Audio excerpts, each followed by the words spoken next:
When people think of ski traverses, what often comes to mind is long, multi-week treks littered with food caches and resupplies. There are, however, many routes in the interior ranges of British Columbia, with impressive scenery, vast stretches of wilderness, and a variety of snow climates that are short enough to squeeze into a regular long weekend. Having fewer supplies, it's easier to actually ski on these trips as opposed to just traveling on skis.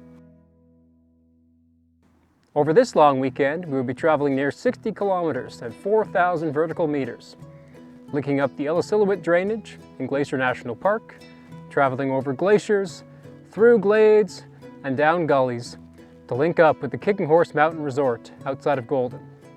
The team would be four: Kelsey and Pat, both Revelstoke locals, as well as Liam and I. Rogers Pass in Glacier National Park is one of the premier destinations for ski touring in North America. Each winter it can receive near 1,500 millimeters of precipitation, leading to very deep snowpacks, and the glacier-carved valleys lead to very steep descents.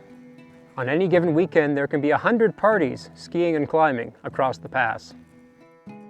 Recreational activities are balanced from active avalanche control, bombarding the slopes with artillery to keep the highway and railway open. Our route would start from the Asalkan Valley trailhead and would overlap with the popular approach to the ACC Asalkan Hut, as well as for the Young's Peak Traverse.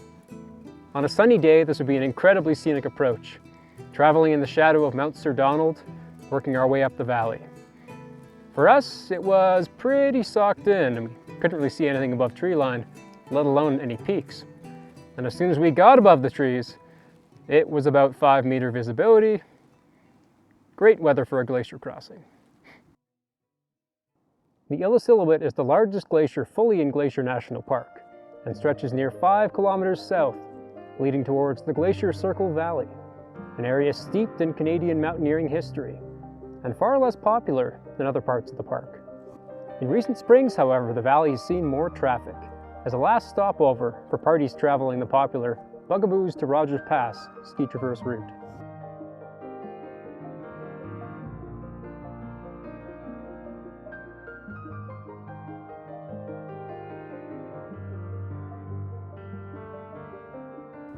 In the middle of the valley lies an oasis to travelers in the summer and winter alike, the Glacier Circle Cabin, operated by the Alpine Club of Canada. During the winter, it can be surprisingly difficult to find the cabin, as it is surrounded by snow-covered boulders, and it also looks like a snow-covered boulder. The cabin was first constructed in 1922 and saw significant renovations in both 1976 as well as 2006.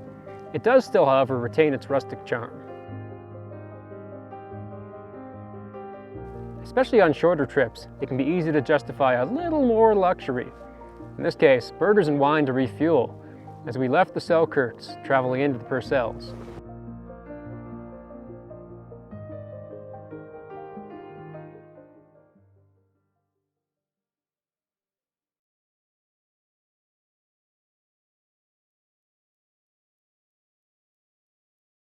It's a little bit funny waking up in the Glacier Circle cabin in the winter, in that there's so much snow that the windows are covered, and if you have the door covered, it's pretty dark, almost pitch black.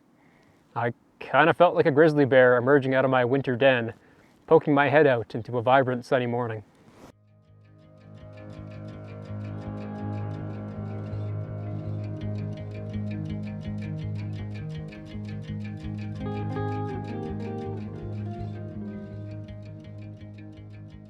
Leaving the cabin, we will be traveling down out of the Selkirks and cross the Beaver River Valley to enter into the Purcells, the next mountain range to the east.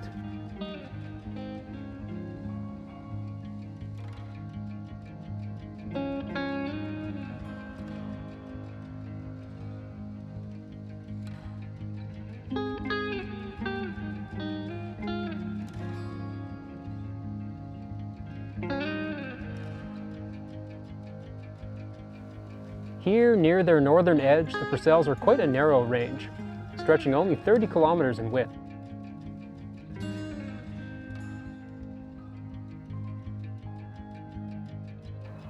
Camping is an important part of mountain travel, and I find it puts you much more in tune with your surroundings than if you're snuggled up in a cabin, kind of separated from the elements.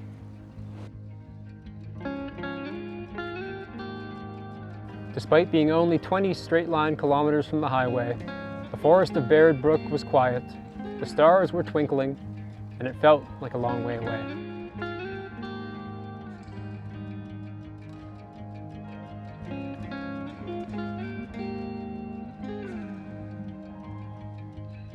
It wouldn't really be a good ski traverse unless there was some actual skiing. So on our last day, we traveled up over a pass, descending down into Canyon Creek, part of Purcell heli-skiing's tenure, on our way to link up to the Kicking Horse Mountain Resort.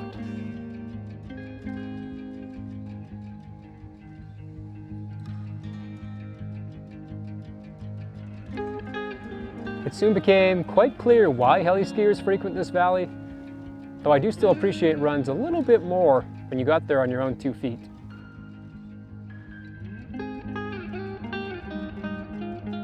I had read of several parties doing this route, starting at Kicking Horse and going towards Rogers Pass. Though in that case you would have missed out on what we thought were some of the best runs of the trip.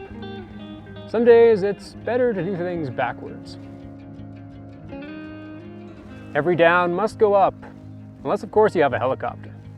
So we put our skins back on and started working our way up the steep forest to reach the boundary of the Kicking Horse Resort, after the slope stopped cooking in the warm April sun.